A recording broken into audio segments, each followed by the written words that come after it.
লোক মুখে শোনা যায় এই গ্রামের শেষ প্রান্তে দাঁড়িয়ে থাকা জমিদার বাড়িটা নাকি দিনের আলোতেও নিস্তব্ধ থাকে। যারা সাহস করে ভেতরে ঢুকেছে তারা আর কখনো ফিরে আসেনি।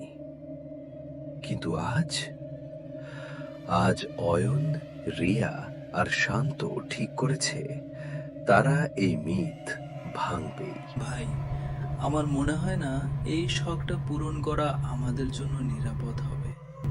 বাতাসের শব্দটা শুনছিস? মনে হচ্ছে কেউ ফিস ফিস করে কথা বলছে। শান্ত, তুই কি এখনো সেই বাচ্চার মতোই ভয় পাস?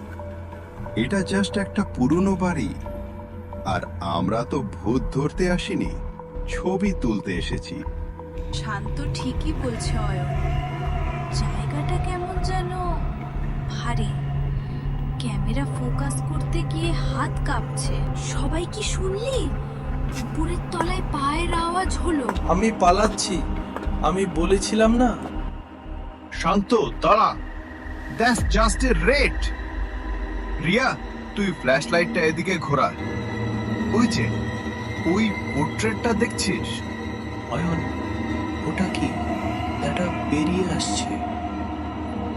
চোখ বন্ধ কর, কেউ ওটার দিকে তাক। স্মৃতিরা যখন জেগে ওঠে তখন তারা মুক্তি চায়। তারা আর জমিদার বাড়ির বন্দী হতে চায় না। তারা চায় নতুন কাউকে তাদের জায়গায় রেখে